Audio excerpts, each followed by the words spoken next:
Shattering Glass, Chapter 20. I went out with Young a few times, He dumped the skinny little virgin queen, Rana Perry, for me. But Young's friends all thought they were such hot stuff. They all acted like Young was slumming with me. Young did too, so I decided, screw him, and I dumped him. I'm sure he tells the story different, but that's the truth. I ditched him. Debbie Mann. Late that night, I sat in my room flipping the channels on the television, the bright colored images a kaleidoscope flickering against my unseeing eyes. I thought about Rob and understood why he had to control all of us. A central person in his life had betrayed him. He was the secret we shared. What must have drawn us together? I picked up the leather journal, turned to the first page, reached to my nightstand, and pulled out a pen. I tapped it against the thick parchment, thinking, stalling. I clicked the pen and began to write. He looked at the world through wounded eyes. Anything good was distorted, not unlike the image of a pretty girl in a funhouse mirror, and anything bad was made monstrous. I wrote all night, the pen flowing against the paper, the pages filling with Rob's sorrow.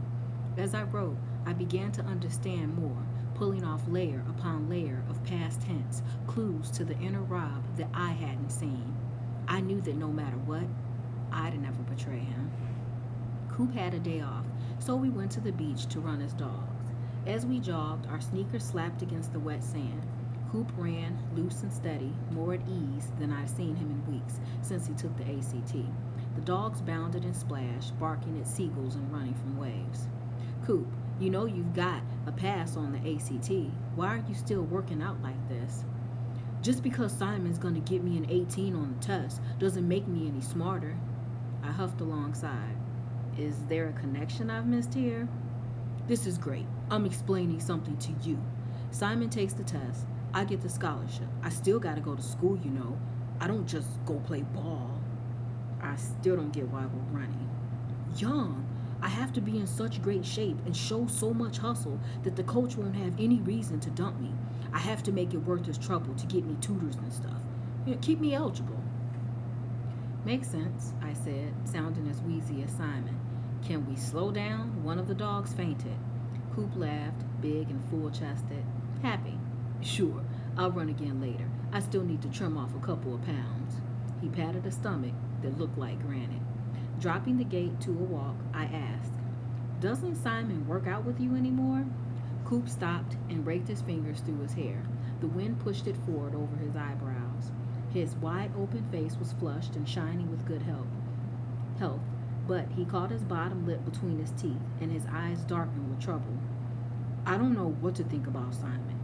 First, I feel one way, but then something sort of sours around the edges, like that green junk that grows on cheese. Yeah, I agreed. I looked out at the waves hammering into the shore. I know what you mean. I feel the same way. He's like a big overgrown sheep. He just lets us run his life, change him. I used to kind of like him when he showed any little lick of gumption or fight, but now I dug in the sand with my shoe. Now I hate it when he does. I guess he can't win with me.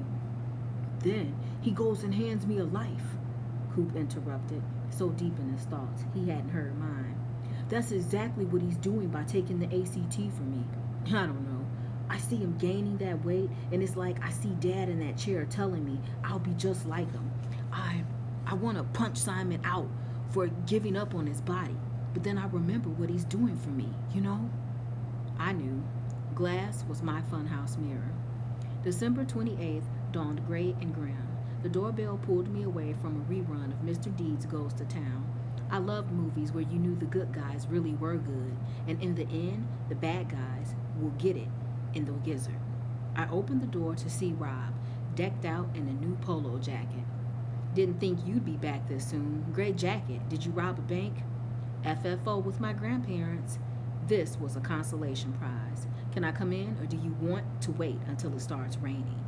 FFO was short for Forced Family Outing, an entry from the Book of Bob. I shut the door and followed Rob into the den. What are you watching? He nodded toward the TV as he unzipped his jacket and sprawled on the couch. I punched the remote control. Old stuff, you hate it, not a high enough body count for you. How was your Christmas? Did you make a haul? He asked. Not like you, obviously. Cranky and Crabby gave me the usual savings bond and combination fruitcake Christmas tree stand. Cranky and Crabby. My grandparents, paternal, sire and dam of Daddy Dearest. So, T. Stewart III inherited his pleasant disposition. To think I'm the only heir to that fabulous gene pool? Forget it. We won't all grow up to be our fathers. I let the conversation sag, not trusting myself. Rob appeared preoccupied and didn't seem to notice my silence. He straightened the coffee table, aligning the magazine edges with a mathematical precision. When's Rana coming back? Tomorrow afternoon. Do you have a date New Year's Eve? Nothing definite. Why? Because you're going out with Debbie Mann. I didn't say anything. Stunned, didn't begin to cover how I felt. I'm what? Rob had the decency to look uncomfortable. You heard. I played dumb. I don't get it, Rob. He leaned forward. Discomfort slid into a kind of regret. You're not going to like this, and neither do I, but it's necessary. He paused, obviously searching for words. Simon has to have a date for the favorites dance. People have to know that he has the date before the voting. I see the point in that, but I don't know what it has to do with me. Young, if you weren't afflicted with a terminal case of cranial rectitis, you see what the rest of Beeville sees. Glass goes soft eyed and gooey voiced every time Rana's name is mentioned. He was wrong and right. Right about Simon having a thing for Rana. Wrong that I didn't see it. I sat for a minute, staring at my feet, trying to find a way to salvage Rana and myself without sacrificing Rob. We can get Glass elected class favorite without Rana. I glanced up at him. Can't we? Rob shook his head. You said that you saw the point. Simon has to be more than a class clown. Set him up with Blair. She'll do it if you ask her. Rana's perfect. Blair's a little out of his league. Glass might date the princess, but he'll never date the queen. Besides, he won't ask anybody but Rana. I kept my eyes on my feet. Rob, I began. He leaned forward again, earnest and seeking. Come on, young. Do this for me. You're the first friend I made when I came here, and I've always counted on you. It's not like it's permanent for you and Rana, just until the dance. Afterward, Rana's yours for as long as you like. And what about Simon? Rob relaxed back into the couch. Once he's elected class favorite, the game's over. I win. I wanted to say no. Rob waited until I looked up at him, and then he leaned forward again, his elbows on his knees. You've got to help me here. You're my best friend. I know you don't understand why this is so important to me. Just believe when I say it's a way for me to put things right. In my head, kind of. You can't let me down. Trust me, and you can't let me down were the magic words. I swallowed and cleared my throat, wanting to evaporate. Okay, I said, I'll do it. He put his hand on my knee and squeezed.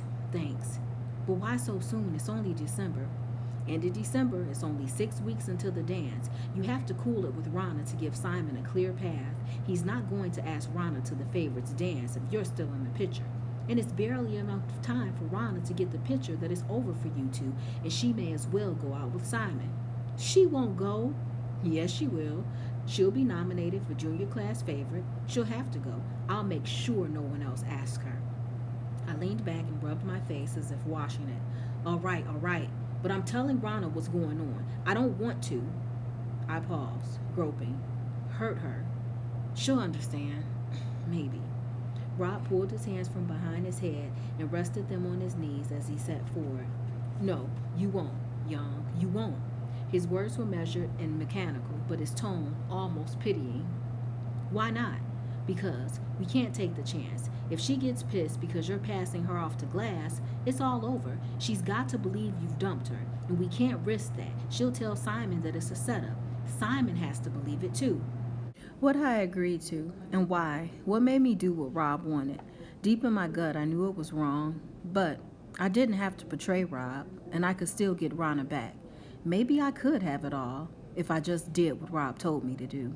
Rob went on. This is how it's going to work. Debbie Mann has got a rep for her. He chuckled, being eager to please. You'll go out with her tonight, and then Rana will get the news tomorrow. How?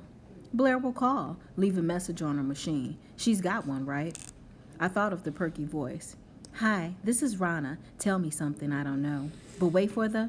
And the beep will sound. Yeah, she has one. Then she'll call you and ask if it's true. You'll give her the impression that Debbie's offering something that Rana isn't. He leaned back and put his hands behind his head. She hasn't, has she? I mean, you two haven't done the deed, right? I flashed onto a picture of my finger, tracing the sleek little back. I wouldn't share this with Rob. I didn't owe him that. No, I struggled with the word. No, we haven't. Great, no problem. Anyway, she'll think you're a king size shit, but Ron's a smart girl. When you come around later, wagging your tail, she'll take you back. With your classy background, she'll know which side her caviar is buttered on. Ron's not like that. Everybody's like that.